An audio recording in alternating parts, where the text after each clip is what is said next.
Oh, I can think of the 5 breakout players for the Atlanta Falcons heading into 2021 with my eyes closed. Obviously, number one, Julio Jones.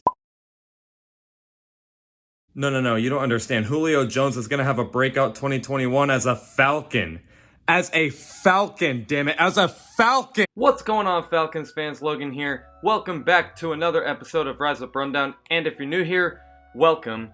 So, if you guys listened to my Dirty Bird Discussions podcast episode last Wednesday, if not, please go check it out. I'm really proud of it. Link is in the description below. Thank you guys for giving me a lot of great memories already with that podcast and more to come. Mailbag questions will return next week.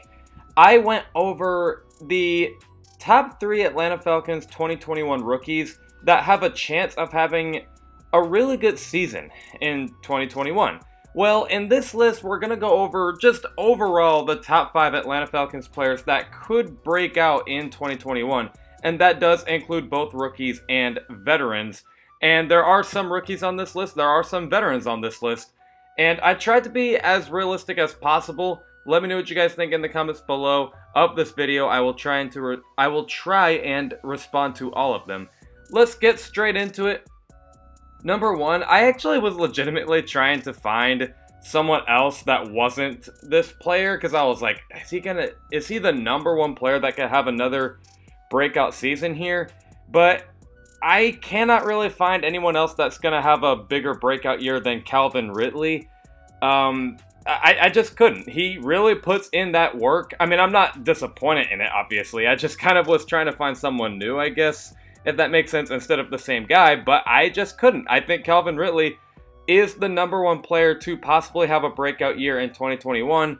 He gets better every single season. It shows. He really puts in that work.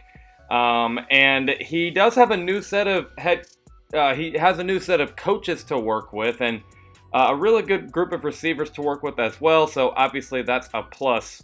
And he's just Calvin Ridley. I think he's gonna get better, is all I really need to say. The second player on this list, this might be a little too high for him, but Kyle Pitts. Yes, I do think that Kyle Pitts is the second player on this list that could possibly break out in 2021, but it's also kind of like, why would he not? I mean, first off, the Falcons usually always want to get their rookies going as soon as they draft them. Really, every team wants to get their rookie going as soon as they draft him. So obviously they're going to want to get the rookie some reps, and he also has a great group of wide receivers and coaches to work with. He's got Arthur Smith and Matt Ryan. Obviously they utilize tight ends a lot. He's got Julio Jones and Calvin Ridley. I don't really see how Kyle Pitts won't have a good year in 2021. Now, yeah, sure, he is a tight end, and usually tight ends actually kind of take a while to develop in the NFL, but people are saying that he can literally be a wide receiver if he wanted to, so I don't know if you really want to count him as a tight end, apparently, but now, one last thing with Kyle Pitts and Calvin Ridley. Not that Calvin Ridley did bad without this player, and not that I think Kyle Pitts will do bad without this player, but it's still something to maybe keep in mind here. If Julio Jones really is to be traded, then Calvin Ridley and Kyle Pitts, I expected them to get a lot of reps even if Julio was in. But now, Matt Ryan, it's almost like guaranteed that Calvin Ridley and Kyle Pitts either or are going to be Matt Ryan's first option and not Julio Jones. So they might get ever so slightly more reps than if Julio Jones was in, if that makes any sense. And then the third player on this list is Matt Ryan. I explained it a lot. He does have a new head coach that thinks just like him. They want to utilize tight ends. They want to utilize play action. Finally, Matt Ryan has that offensive-minded guy that he really needed for a long time. I just don't think defensive-minded coaches and really not so good offensive coordinators were the move for him.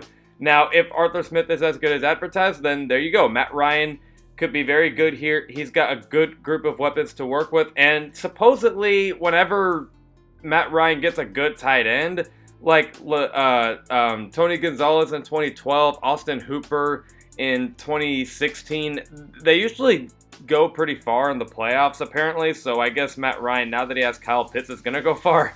I don't really know.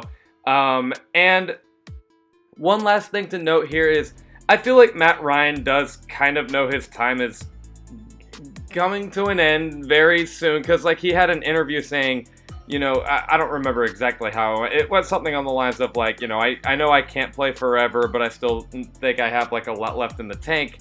And I think that could not be any more accurate than that. I think Matt Ryan does have a lot left in the tank. I don't think he necessarily needs to prove anything, but I think he does want to play out his last few years in the NFL strong. Because I think he knows, like, okay, I'm probably not going to be here for that much longer. I'm about to enter my mid-30s, so... Or no, he's about to enter his late 30s. And, yeah, we'll just see what happens with that. The fourth player on this list is AJ Tyrell. He showed flashes last year. He really proved me wrong. I thought he was not the best corner available, but he proved me wrong. He was a really good corner. He was much more physical than I thought he was going to be. His coverage skills were really, really good. Obviously, he had some hiccups here and there, but I think, you know, with a new set of coaches, and he's actually working alongside developing corners and safeties, so it's like he can kind of learn along the way with them. So AJ Tyrell has a lot to learn. It is only his second year, but we're actually kind of seeing a lot of these younger corners really do well in their second year. Like we saw Xavier Howard with the Dolphins do well in his second year. I'm pretty sure Marshawn Lattimore, as you know, as much as I hate to admit it, but he did pretty good really his whole entire NFL career, I guess. So we're seeing a lot of these new rookies kind of develop in year two. And I'm really excited to see where AJ Tyrell goes. And then the last player on this list is probably a controversial one, but I also really feel confident, is Jalen Mayfield. First off, he's got good players to work with. Like Jake Matthews is going to be right next to him. And though Jake Matthews is not a guard, obviously he's still one of the better offensive linemen to play in the league. As to why people doubt that, I have no idea. But he is one of the better offensive linemen to work with. He can learn from him. And he actually works alongside Chris Lindstrom, one of the up-and-coming better offensive linemen in the league. And he's got a new coach in Arthur Smith who really knows how to actually use that O-line. It's not just the running game. It's not just the play action, the tight ends. Arthur Smith, in a way, kind of knows how to use that O-line if the blocking was just so damn good in Tennessee. So that's pretty good to hear for Jalen Mayfield. And just like Kyle Pitts, they just simply want to give the rookie some reps. I think he will be the starter at left guard. Left guard is not necessarily the hardest position to develop in the NFL. Did I say right guard or left guard? I can't remember. But guard is not the hardest position to develop in the NFL. So maybe he could develop quickly. But we'll see. But can't speak for my life. I'm so sorry about that, everyone. That is my list. Let me know what you guys think in the comments below. Other than that, I will see you guys with a video this Friday at 11 o'clock a.m. Eastern. Oh my gosh, this Tuesday. Goodness, I'm off my game. Love and appreciate you all for the support. And as always, rise up.